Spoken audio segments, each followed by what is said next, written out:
Assalamualaikum warahmatullahi wabarakatuh. Baiklah, kami dari kelompok 4 Psikologi Orang Dewasa akan menyampaikan hasil diskusi dari kelompok kami. Perkenalkan, saya Eni Kurniati selaku moderator. Di sini juga saya akan memperkenalkan rekan-rekan saya yang akan menyampaikan materi. Yang pertama Damar, yang kedua Perwati, dan yang ketiga Vita. Penyesuaian diri dengan pasangan. Penyesuaian diri dengan pasangan adalah penyesuaian yang dilakukan oleh pasangan suami dan istri untuk mempertahankan usia pernikahan dan untuk mencapai tujuan bersama, yang mana antara kedua pasangan suami istri tersebut memiliki kepribadian dan latar belakang yang berbeda. Ada 7 faktor yang mempengaruhi penyesuaian pasangan, yaitu yang pertama, konsep pasangan ideal; yang kedua, pemenuhan kebutuhan; yang ketiga, kesamaan latar belakang; yang keempat, minat dan kepentingan bersama; yang kelima, keserupaan nilai; yang keenam, konsep peran individu antara pasangan suami istri; dan yang ketujuh, perubahan dalam pola hidup. Selain ketujuh faktor tersebut, ada 2 faktor penting yang harus dipegang pasangan suami istri, yaitu yang pertama, ada komunikasi dan sifat mengalah. Kenapa? Karena kedua faktor tersebut merupakan cara alternatif untuk meredam hampir segala permasalahan seperti selisih pendapat dan konflik. Selanjutnya ada penyesuaian dengan keuangan. Keuangan memiliki peran penting atau pengaruh besar terhadap penyesuaian pasangan suami istri dalam pernikahan. Apabila antara pasangan suami dan istri tidak bisa memanajemen keuangan dalam keluarga mereka, maka akan banyak sekali hal-hal yang terjadi. Seperti contoh, banyak istri yang tersinggung apabila dikatakan tidak bisa memanajemen uang untuk keperluan sehari-hari, padahal income dan outcome tidak sesuai. Dan juga banyak suami yang merasa sulit untuk menyesuaikan diri dengan keuangan, terutama saat istrinya telah resign dan harus mampu menutupi semua pengeluaran dengan penghasilannya. Oleh karena itu, penting antara suami dan istri untuk saling berkomunikasi mana yang lebih baik dan mana yang prioritas dalam penggunaan keuangan. Adapun unsur-unsur yang terkait dengan penyesuaian keuangan, yaitu situasi keuangan pada awal pernikahan dan penggabungan pendapatan antara suami dan istri. Di sini saya akan menjelaskan materi tentang alasan sukarela untuk tidak punya anak. Alasan ini terbagi menjadi 6 alasan. Yang pertama, 1. Cukup tidak ingin punya anak. Yang kedua, kurangnya keinginan untuk mengabdikan garis keluarga atau mewarisi gen seseorang. Yang ketiga, keengganan untuk pendapat waktu luang dan kebebasan bergerak untuk membesarkan dan merawat anak. Yang keempat, kewajiban keluarga atau sosial yang bersaing seperti peran pengasuh utama atau penyandang disabilitas, saudara kandung atau orang tua. Yang kelima, pandangan bahwa memiliki anak yang mengancam perkembangan pribadi seseorang dengan menghabiskan waktu dan energi yang ingin dicurahkan atau ambisi lain dalam hidup. Yang keenam, keengganan untuk mengganggu pekerjaan kehidupan pribadi seseorang saat ini. Materi yang kedua, masa single parent. Masa single parent ini merupakan orang tua yang telah menjanda ataupun menduda dengan mengasumsikan tanggung jawab untuk memelihara anak tanpa bantuan pasangannya setelah kematian, perceraian dengan pasangannya, ataupun kelahiran anak di luar nikah anaknya. Wanita sebagai single parent yang sangat riskan dalam membesarkan anaknya adalah disebabkan oleh kehamilan sebelum menikah, karena sebagian besar kehamilan sebelum menikah terjadi pada remaja. Kematangan wanita yang berstatus sebagai single parent merupakan hal yang utama dibutuhkan dalam membesarkan serta mendidik anak-anaknya. Hal tersebut dikarenakan kematangan pada wanita sebagai single parent dapat mempengaruhi caranya dalam manajemen diri dan keluarganya, terutama dalam membantu anak yang berkualitas. Masalah yang dihadapi single parent ini terbagi menjadi 3 masalah. Yang pertama, ancaman kesehatan. Yang kedua, emosi stabil. Yang ketiga, peran ganda. Ketiga, tentang keragaman penyesuaian diri terhadap masa orang tua. Pada masa orang tua, individu banyak menghadapi penyesuaian diri terhadap perubahan yang signifikan di berbagai area kehidupannya yang meliputi perubahan fisik dan psikologis. Selain itu juga penyesuaian diri terhadap perubahan sosial. Penyesuaian terhadap perubahan psikologis dalam penelitian ternama dan Orde dijelaskan bahwa tidak ada penurunan mental pada usia madya di kalangan orang-orang yang kampung inisialnya tinggi. Pria menunjukkan peningkatan nilai EQ pada saat mereka menjadi tua, sedangkan wanita menunjukkan sedikit penurunan karena pria secara mental harus lebih waspada dan siap untuk bersaing dalam dunia kerja daripada wanita. Untuk membawa peran sebagai pengatur rumah secara psikologis, lebih banyak penurunan psikologis yang dialami oleh wanita terhadap perubahan fisik yang menurun. Dengan perubahan-perubahan fisik tersebut diperlukan penyesuaian terhadap perubahan psikis. Perubahan fisik yang terjadi pada orang tua adalah perubahan dalam penampilan usia madya sangat takut munculnya penilaian negatif terhadap penampilan mereka yang semakin menurun.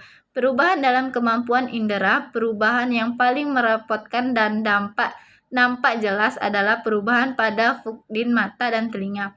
Perubahan pada keberfungsian psikologis, yaitu dengan menurunnya fungsi-fungsi organ dalam tubuh yang berpengaruh pada jaringan tubuh bagian luar. Perubahan pada kesehatan, hal ini terjadi dengan menurunnya kesegaran fisik secara umum dan memburuknya kesehatan, kehilangan selera makan, serta sulit tidur. Wanita dewasa madya sangat sulit untuk menyesuaikan diri dalam perubahan seksual pada saat memasuki masa menopause atau perubahan hidup, di mana masa menstruasi berhenti dan individu kehilangan kemampuan melahirkan anak. Penyesuaian terhadap perubahan sosial. Usia madya sering membawa perubahan minat dalam kehidupan sosial sebagai pasangan yang tanggung jawab. Keluarganya berkurang dan status ekonomi yang meningkat, mereka dapat lebih banyak terlibat dengan kegiatan sosial dibanding dengan mudanya banyak individu yang berusia madya, terutama kaum wanita, menyadari bahwa kegiatan sosial dapat menghilangkan kesepian karena anak-anaknya sudah dewasa dan keluarga. Baiklah, itu saja materi yang dapat saya sampaikan. Saya akan menjelaskan bahaya karir. Selama tahun awal pada masa dewasa ini, terdapat dua hal penting yang menjadi resiko dari penyesuaian diri dan sosial. Yang pertama, ketidakpuasan kerja, dan yang kedua adalah pengangguran. Di samping mempengaruhi prestasi kerja, ketidakpuasan kerja ini sendiri mempunyai banyak konsekuensi jangka panjang yang bisa berakibatkan serius. Yang pertama, seperti menurunnya motivasi sampai titik terendah di mana pekerjaan ini akan dianggap menjadi sebuah kebiasaan saja. Bekerjanya pun selalu di bawah rata-rata kemampuannya.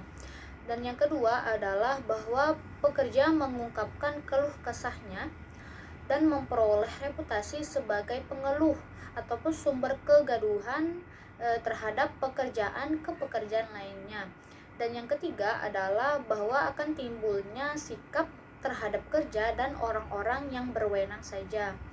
Perlu kita ketahui bahwa dari bahaya karir ini sendiri juga terdapat bahaya yang kurang bersifat umum, seperti halnya contohnya saja pengangguran.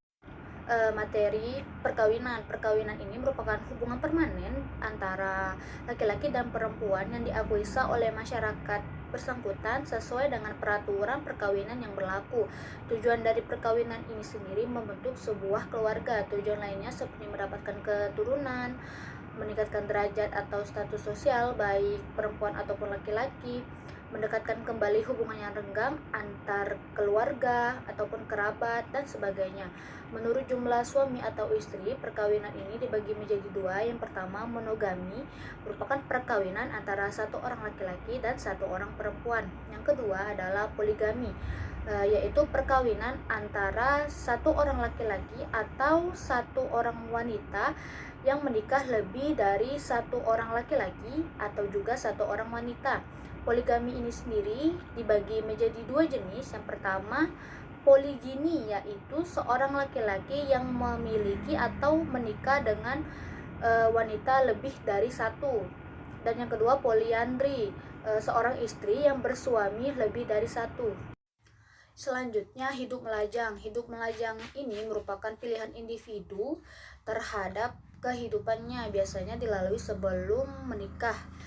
bisa saja bersifat jangka panjang jika seseorang telah memilih pilihannya. Sekton membagi tipe lajang ini menjadi 3 kategori. Yang pertama, temporary voluntary, di mana keinginan menikahnya tetapi belum mendapatkan pasangan yang sesuai. Secara aktif juga tidak mencari pasangannya. Hal ini lebih mementingkan pendidikan ataupun karirnya. Yang kedua adalah temporary involuntary.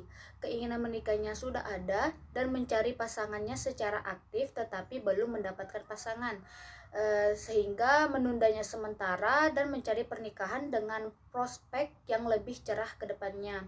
Dan yang ketiga adalah stable voluntary. Hal ini memilih melajang sebagai pilihan hidupnya karena merasa puas dengan kehidupan lajangnya ataupun bisa karena trauma dari perceraian. Materi perceraian. Perceraian ini merupakan sebuah akhir dari suatu pernikahan. Biasanya perceraian ini terputusnya hubungan antara suami dan istri disebabkan oleh kegagalan dari masing-masing tersebut dalam menjalankan perannya di rumah tangga.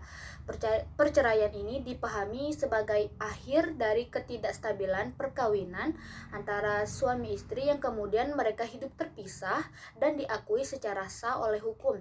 Jenis perceraian ini sendiri terdapat 2, yaitu perceraian hidup atau cerai hidup, di mana diakui keputusan pengadilan dan sudah berkekuatan hukum yang tetap. Dan yang kedua adalah cerai mati, terjadi karena salah satu pasangannya meninggal dunia.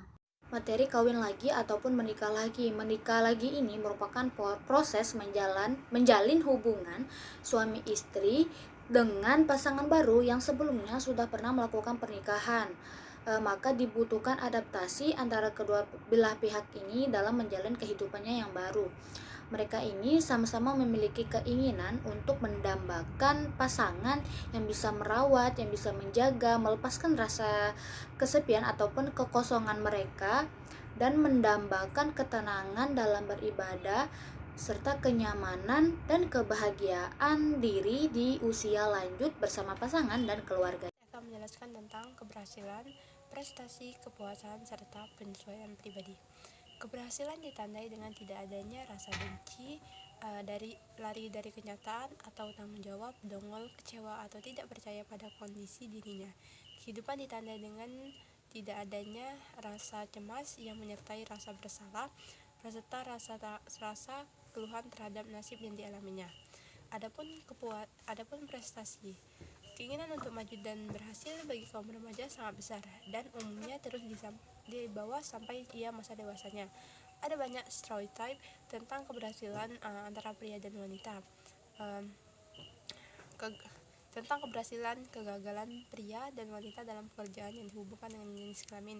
Misalnya, seorang wanita tidak bisa dianggap sebagai ahli hukum karena dia adalah kodratnya sebagai. Selanjutnya yaitu adalah kepuasan. Kepuasan ditandai dengan adanya rasa puas dan perasaan bahagia karena ikut ambil bagian dari sebuah aktivitas atau kelompok ataupun menerima dirinya sendiri dalam situasi sosial.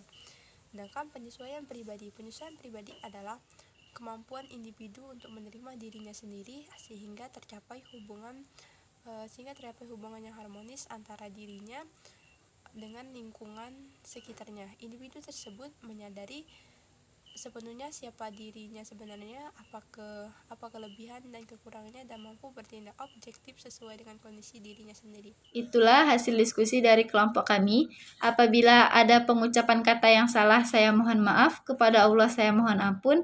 Saya akhiri, wabillahi taufiq wal hidayah. Wassalamualaikum warahmatullahi wabarakatuh.